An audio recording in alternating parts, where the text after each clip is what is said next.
जी अस्सलाम वालेकुम। कल की क्लास हमने क्रॉस प्रोडक्ट पे छोड़ी थी, है ना। इससे पहले वाली क्लास फिजिक्स की हमने छोड़ी थी क्रॉस प्रोडक्ट पे, और चूंकि आज की क्लास हमने स्टार्ट करनी है क्रॉस प्रोडक्ट की कुछ एग्जांपल्स से। आपको क्रॉस प्रोडक्ट के कुछ एग्जांपल सिखाऊंगा मैं। मैथमेटिक्स के स्टूडेंट्स को तो बहुत सारे एग्जांपल्स मैंने करवाए हैं, जैसे डॉट प्रोडक्ट आपने किए हैं, वैसे मैं आपको क्रॉस प्रोडक्ट भी आज करवाऊंगा। क्लियर?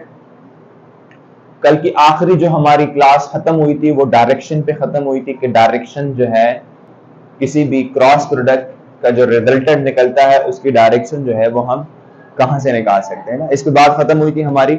अगर आप में से किसी ने भी मेरी कल की क्लास मिस की है तो प्लीज आप मेरे पिछले वीडियो में जा सकते हैं, या आई बटन आ रहा होगा उस पर क्लिक करें, आपको पिछला लेक्चर जो है वो मेरा मिल जाएगा। क्लियर होगी बात? हाँ जी, तो स्टार्ट करते हैं आज का टॉपिक। आज का टॉपिक हमारा है कि हमने क्रॉस प्रोडक्ट को मल्टीप्लाई करना है, कि हमने किस तरह से इसको सिंप्लीफाई कर सकते हैं मैथमेटिकली। किस तरह से मैथमेटिकली हम इसको किस तरह से सिंप्लीफाई कर सकते हैं। और इसी के साथ आज के टॉपिक के साथ हमारा वेक्टर का जो सेगमेंट है वो खत्म हो जाएगा और फिर हम जाएंगे प्रोजेक्टाइल मोशन पे। इसके बीच में बहुत सारी टॉपिक्स आ रही हैं। इक्वेशन ऑफ मोशंस है, first equation of motion, second equation of motion, third equation of motion. वो सारी मेरे ख्याल से आप 7 क्लास 8 क्लास मैट्रिक क्लास पे बढ़ के आ रहे हैं, तो उस पर ज्यादा हम फोकस नहीं करते हैं, क्योंकि सब आपको आती है कि फर्स्ट इक्वेशन ऑफ मोशन क्या होता है, सेकंड इक्वेशन ऑफ मोशन क्या होता है, थर्ड इक्वेशन ऑफ मोशन क्या होती है, वगैरह वगैरह। लेकिन द मोस्ट इंपॉर्टेंट थिंग जो सेगमेंट नंबर 2 हम स्टार्ट करेंगे वो सेगमेंट नंबर 2 है प्रोजेक्टाइल मोशन। तो देखने वालों से गुजारिश है कि अगर आप बगैर सब्सक्राइब किए हुए देख रहे हैं तो प्लीज मेरे चैनल को क्या कर दें, सब्सक्राइब। ठीक है जी। आज की क्लास में हमने स्टार्ट करना है मल्टीप्लिकेशन ऑफ या क्रॉस प्रोडक्ट कैसे फाइंड करते हैं। फॉर एग्जांपल मेरे पास एक वेक्टर है, vector a, and vector a is equals to 3i plus 4j minus k दिया है। ये मेरे पास एक वेक्टर है ए वेक्टर, एंड सिमिलरली मेरे पास एक वेक्टर बी है 4i plus 6j minus 3k minus 3।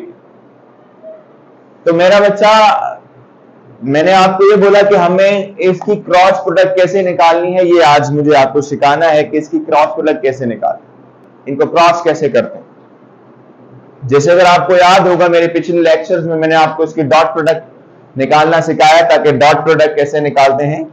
आज की क्लास में हम इनका क्रॉस प्रोडक्ट निकालना सीखेंगे। कौन सा प्रोडक्ट मेरा बच्चा? Cross product of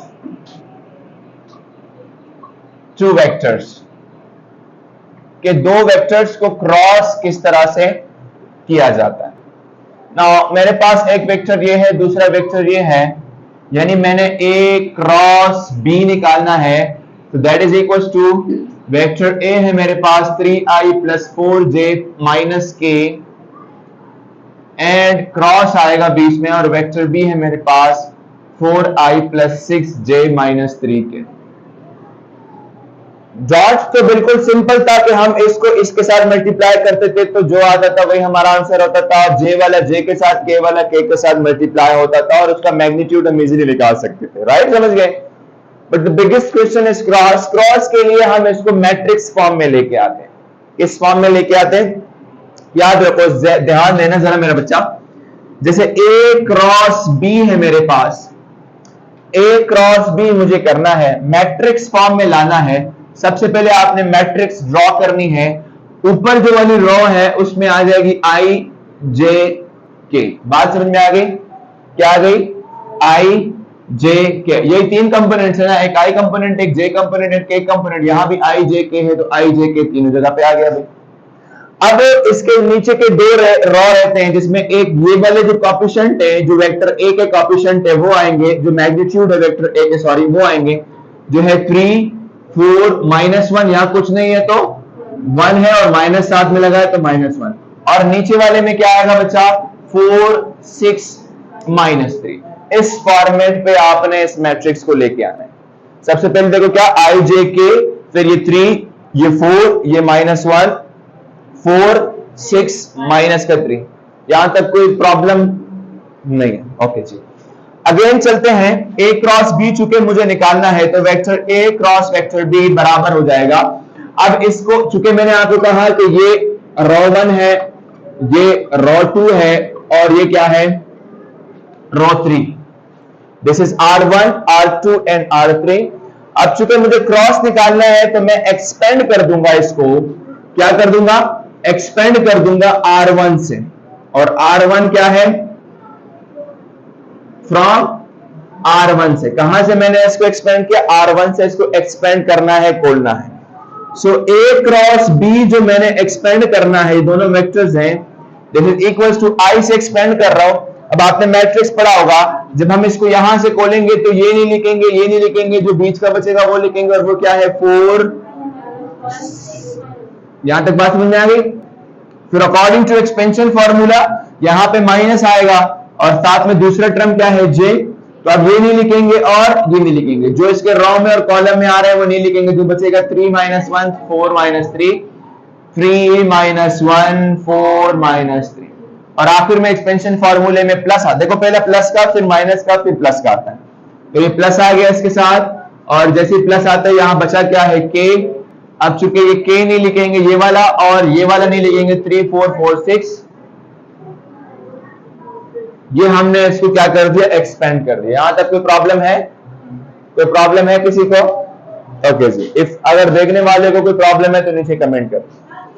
vector A cross vector B बराबर हो जाएगा, I बाहर है, ये इधर मल्टीप्लाई होता है, ये इधर मल्टीप्लाई होगा, आपने मैट्रिक्स में पढ़ा होगा। 4 3 सा माइनस का 12, बीच में क्या आता है, माइनस आता है, बट 6 1 सा 6, लेकिन माइनस माइनस क्या हो जाएगा, प्लस का 6 हो जाएगा, माइनस j, अब यहाँ 3 3 सा -9 एंड प्लस का 4, क्योंकि -4 का आएगा और एक बीच का फॉर्मूले का माइनस, तो माइनस माइनस प्लस हो जाएगा, एंड प्लस k टाइम्स 3 6 सा 18 -16। क्लियर हो गई बात? 3 6 सा 18, बीच में -4 4 सा 16 हो गया। सो A क्रॉस B जो है ये बराबर होगा I times -12 + 6 -6 minus j times -9 + 4, -9 + 4 -5, and plus k times 18 - 16 2।